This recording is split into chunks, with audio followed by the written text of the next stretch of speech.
乌远程打击重创俄后方核心设施，俄防空自爆。日内瓦谈判爆出美乌巨大进展。俄罗斯的钱包撑不住了，公开数据背后藏隐忧。世界首次乌军击落米8直升机，作战规则被改写。乌克兰空军重申，欧美战机打造史上最强空中3叉戟。欧洲反击升级，荷兰研发战斧，俄军威胁面临重创。大家好，欢迎收看新冷战情室，我是雨桐，请大家先为我们的节目点赞留言，谢谢大家。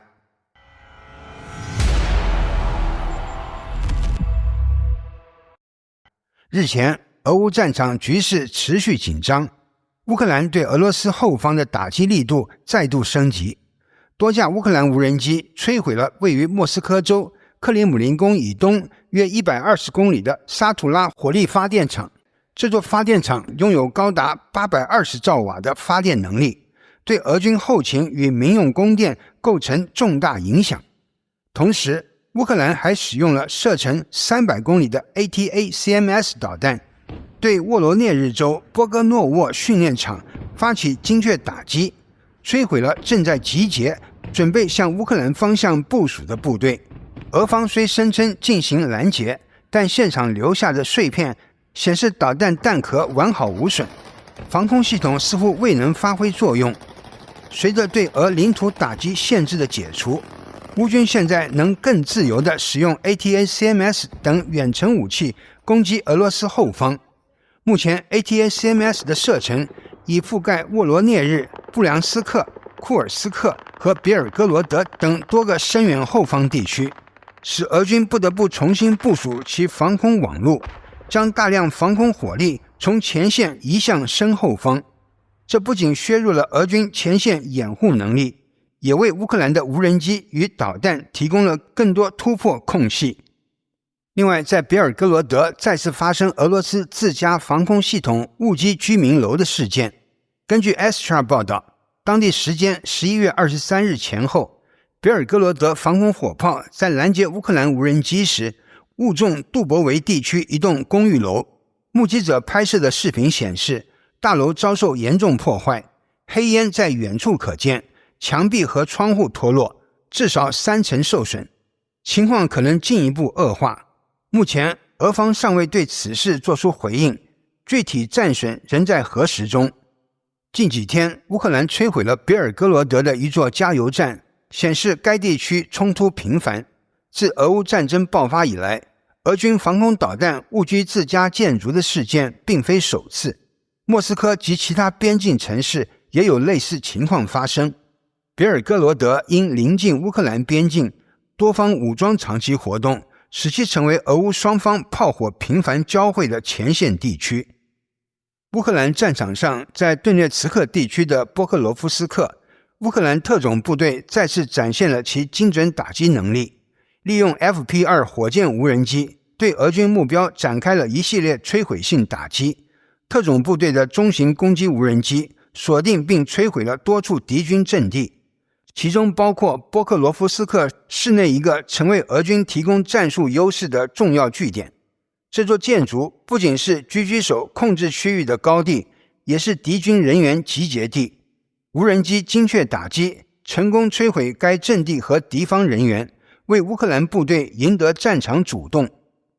另外，在沙霍维村第336独立近卫海军陆战旅的俄军突击队集结点被发现并摧毁。在松奇夫卡村，俄罗斯第90近卫坦克师第6近卫坦克团的临时部署点和弹药库遭到精确打击，敌方人员和装备受到重创。在多库耶夫斯克市，俄军用于波克罗夫斯克推进部队的弹药库被彻底摧毁。而在雷宾斯克村，敌方东方部队群的物资技术保障单位也未能幸免，多处仓储和生产设施被转化为军事用途后，仍被无人机精准打击，重创敌方后勤。还有消息显示，在被占领的顿涅茨克，乌军的一次袭击摧毁了大型 Shahed 无人机枢纽，约1000架无人机和1500枚弹头付之一炬。同时在卢甘斯克一个燃料补给站遭到炸毁。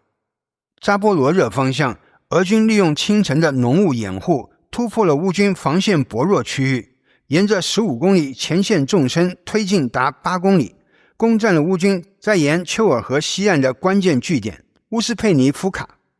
这次突破是在俄方集结约4万兵力，并每天发射超过400枚炮弹，夷平防御工事后实现的，显示俄军在局部地区形势上火力优势。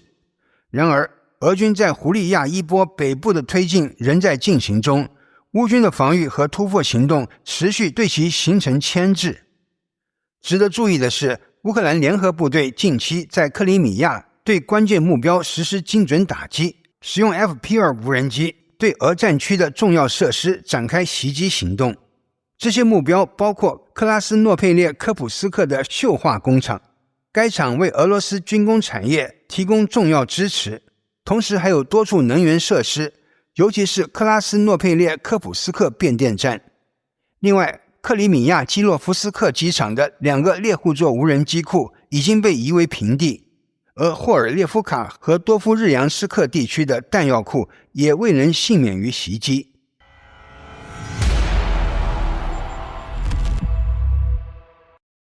周日，美国与乌克兰代表团在日内瓦展开一场被外界视为决定性的会谈。美国国务卿马可·鲁比奥连续2次走到媒体前，不同于以往的官腔，他这次罕见地用了4个字：巨大进展。他甚至直言，这场会谈可能是川普政府今年1月上任以来，在乌克兰和平谈判网站整个进程中最好的一次，也是最关键的一天。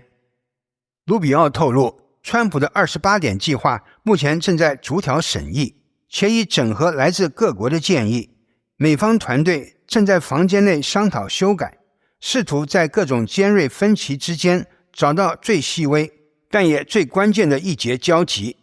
他自己对结果相当乐观，因为按他的说法，美方这9个月以来已经非常清楚俄罗斯真正重视什么。这句话说得不重，却像提前亮了一张底牌，暗示谈判的下一步可能会出现突破。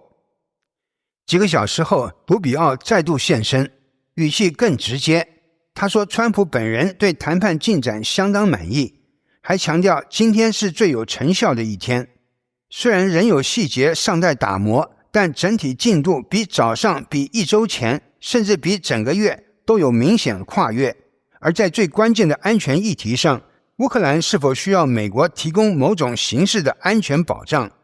卢比奥态度谨慎但明确，如果要结束战争，乌克兰必须感到安全，并且永远不会再面临入侵。这句话听起来像一句原则，但以华府的语气来说，它已经是非常接近承诺。与此同时，乌克兰方面也罕见地展现同步乐观。代表团负责人叶尔马克走出会谈室后，第一句就是我们取得了非常好的进展，正在朝着公正而持久的和平前进。他公开感谢美国、川普和团队，并确认接下来乌克兰会把各方提案整合起来，同时与欧洲盟友密集讨论，而最后的决定将由2位总统泽连斯基与川普拍板。更值得注意的是，泽连斯基本人也在社交媒体上发声，表示川普的团队正在倾听乌克兰的声音。对一向强硬的泽连斯基而言，倾听这2个字是罕见的正面讯号。然而，这场美乌密谈中有一个空隙格外醒目，俄罗斯没有被邀请，但卢比奥已经提前点名，俄罗斯终究会被征询意见，因为他在此事上拥有发言权。这句话不仅没有被弱化，反而像是下一阶段谈判的预告。美乌已经往前走，现在轮到莫斯科表态。至于那份被高度关注的28点和平计划，卢比奥证实他仍在动态调整中，局势非常微妙。简单来说，现在谈判桌上的每一条都已经不是当初那份文件的模样，它正在加速演化。并朝着所有人最希望的方向结束战争推进。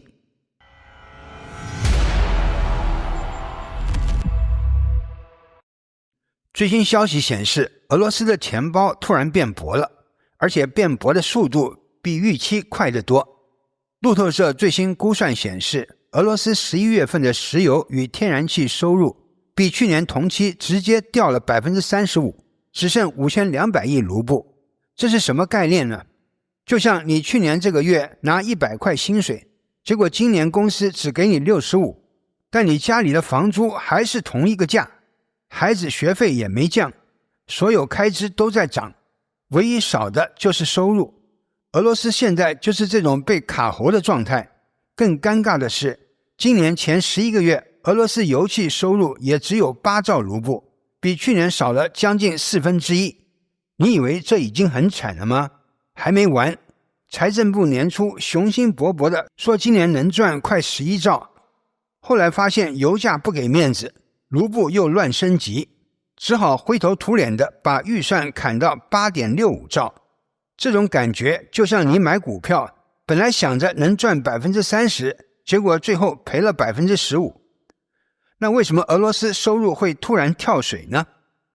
第一，油价跌了。俄罗斯的税收是跟油价绑在一起的，油价从每桶68美元掉到57美元，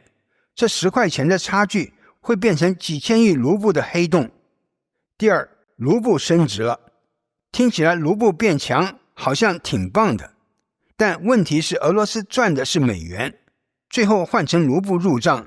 结果卢布越强，同样1美元能换的卢布越少，也就是说俄罗斯出口赚的钱缩水了。这种情况就好比你出国打工用美元领薪，结果你家乡的货币突然升值，你以为换回来能买2个月房租的薪水，现在只能买1个半月，收入瞬间变小，但生活成本一样没减，哪有不痛的呢？最致命的问题是，油气收入是俄罗斯的命根子，占联邦预算1/4以上。偏偏现在俄罗斯还在打仗，军费爆炸性成长，坦克要钱，飞弹要钱，无人机要钱，士兵薪水要钱，甚至阵亡补贴也要钱。简单说就是俄罗斯现在是全家开支暴增，但老板突然削了你薪水，这不叫崩盘，但一定叫吃紧，而且吃紧的不妙。那这样的情况会把俄罗斯推向哪里呢？我们可以看到至少3个明显不利的走向。第一，财政缺口会越来越大，政府被迫动用国家财富基金填洞，但基金用一次少一次，不可能永远救火。第二，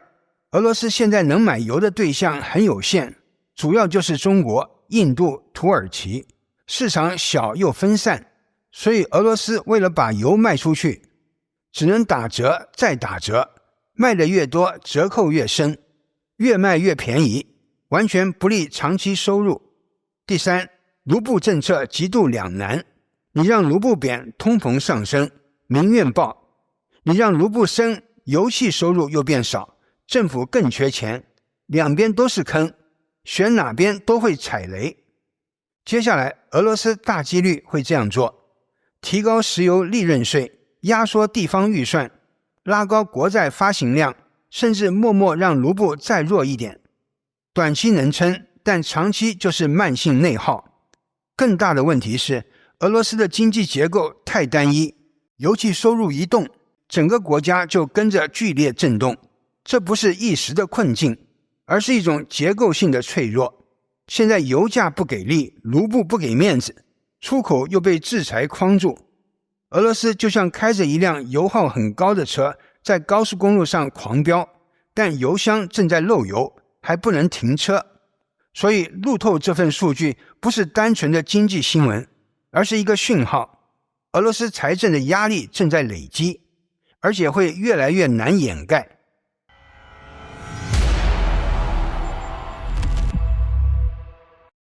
日前，乌克兰再次完成了被普遍认为不可能的任务，一次看似无法实现的长城空中打击让俄军陷入震惊。11月22日，乌克兰特种作战部队 SSO 成功使用长城无人机，在俄罗斯领土深处的罗斯托夫州切尼沃附近击落了一架米8直升机。这一事件不仅是一次军事打击，更是一次技术与战术上的突破。米8向来被认为过于灵活，无法被传统的长程无人机追击，而乌克兰这次却将它击落，创下了世界首次空中长程无人机击杀记录。这种成就让普京和俄方高层无法理解，也迫使他们重新评估直升机的部署风险和空中作战策略。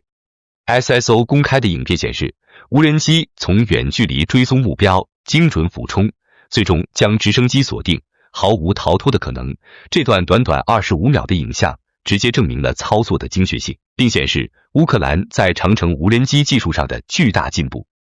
分析指出，这次行动极有可能使用的是 FPE 无人机。FPE 由乌克兰 Firepoint 公司研发，原本设计用于对俄罗斯腹地固定目标进行深度打击，具备1600公里的航程和50公斤的战斗部，可以覆盖莫斯科及其周边关键设施。不同于以往只能打击静态目标的长程无人机， FPE 配备了光学感测器，使其可以像 FPV 无人机一样由操作员实时操控，追踪空中目标并精确打击。这意味着乌克兰不再仅仅依赖预设坐标来攻击油库、发电厂或军事基地，而是能够对移动目标发起空中伏击。这种能力彻底改变了长程无人机的作战规则。此次作战并非偶然，而是精心策划的结果。据分析，乌克兰可能提前发动了一轮无人机攻击，迫使米8升空执行防空任务，而 FPE 在目标空域附近潜伏等待，光学感测器锁定直升机后才精准出击。这不仅显示了乌克兰长程打击的技术成熟度，也证明了其战术思维的创新，将移动目标纳入长程打击范畴，打破了传统观念中长程无人机只能攻击静态设施的限制。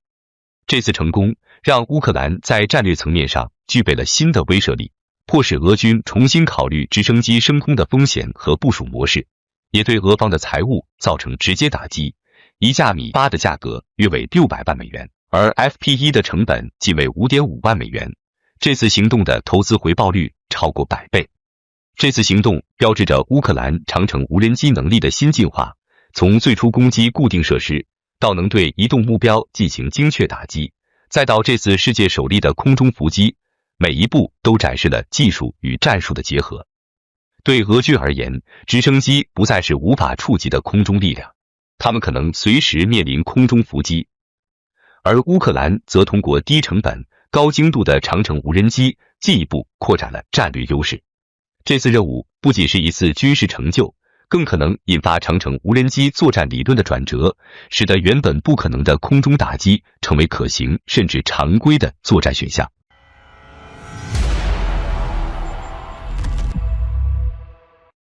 乌克兰空军正在迎来历史性的升级，3款来自欧美的战机将成为其未来作战主力，彻底改变这支空军的面貌。在乌克兰未来空军的蓝图中，法国阵风 F4 战机的加入无疑是开启了新的篇章。11月17日，泽连斯基和法国总统马克龙签署了一份战略协议。根据这份意向书，乌克兰计划在未来10年购买最多100架阵风 F4。这一消息就像一声响亮的号角，乌克兰不再只是依赖过去那些老旧飞机，而是要把空军升级到真正西方的高科技水准。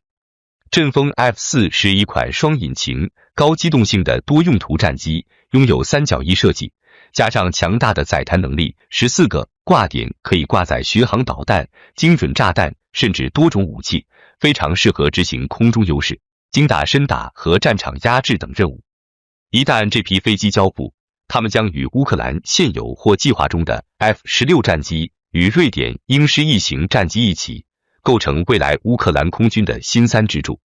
F-16 是乌克兰多年来被寄予厚望的防空利器，这种战机经过多年改进，配备空对空导弹，可以有效拦截来袭敌机，为地面部队提供空中支援。鹰狮1型则更灵活，它的单引擎设计与极低维护需求，加上升级过的电子战系统以及可载弹能力，使它能在非常简易的跑道甚至公路上起降，非常适合在战时被分散部署。这种战术机动性正是乌克兰当前作战环境中急需的。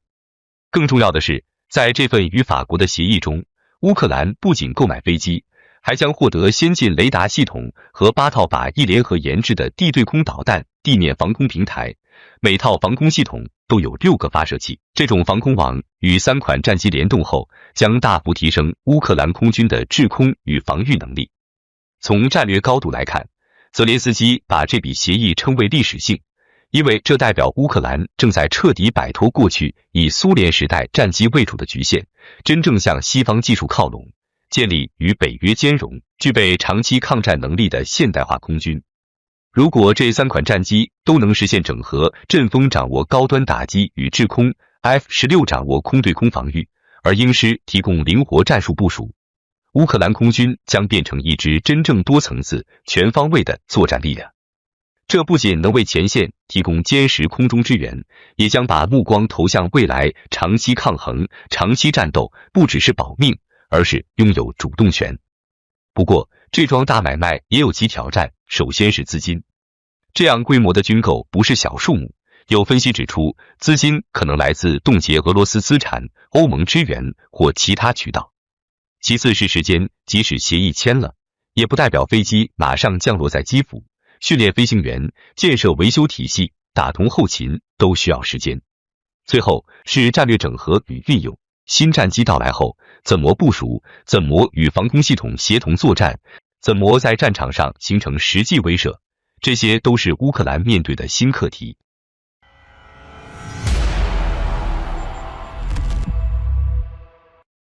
随着俄乌战争持续升温，欧洲多国加速提升自身防卫能力。荷兰正积极研发本土化的远程打击武器，计划打造自己的战斧巡航导弹。据悉，荷兰已经为基辅提供了全方位军援，从空中的 F-16战机到海上的巡防舰艇，这使得乌克兰的空军与海军得以重建并大幅提升作战能力。历届荷兰政府均表态将坚定支持基辅，而乌克兰自身也在远程武器上不断取得突破，推出了长海王星与火烈鸟导弹。若能与荷兰合作，这种技术碰撞势必为战场带来新的变数，甚至可能改写俄乌战争的走向。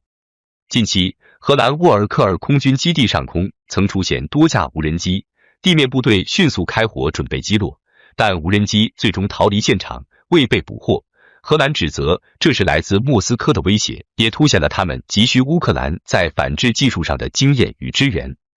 类似情况也在英国上演。不久前，英国海军巡逻艇成功拦截一艘俄罗斯轻型护卫舰及一艘油轮，并在附近发现疑似的 RGB-1A 型浮标监视装置，显示俄军在北欧水域活动日益频繁。尽管莫斯科对外否认有对欧洲进行攻击的意图，但这些事件轮番发生，令欧洲各国不得不高度戒备。为应对俄军威胁，芬兰与波兰在拉普兰地区联合举行了代号为北方打击的大型军演，超过2200名士兵和500多辆军车参与其中，进行全面炮兵协同演练。距俄罗斯边境仅100公里，隆隆炮声可谓直接向莫斯科本土传递了清晰的军事讯号。目前，欧洲正在一步步构建多层次防卫体系。俄罗斯的海上与空中威胁无疑在迫使北约盟国加速科技和战术升级，而乌克兰与荷兰、英国等国的合作也将在未来战局中产生深远影响。好的，感谢您一口气看到最后了，这是对我们最大的鼓励和支持。要看最全面、最及时准确的战场热点报道更新，就请每日锁定新冷战情势。如果您喜欢我们的节目，也请您点赞、留言、订阅，把视频分享出去，让更多的人看到这个节目。想要赞助我们的朋友，可以打开超级感谢打赏赞助，帮助我们能持续做出更多好节目。谢谢大家。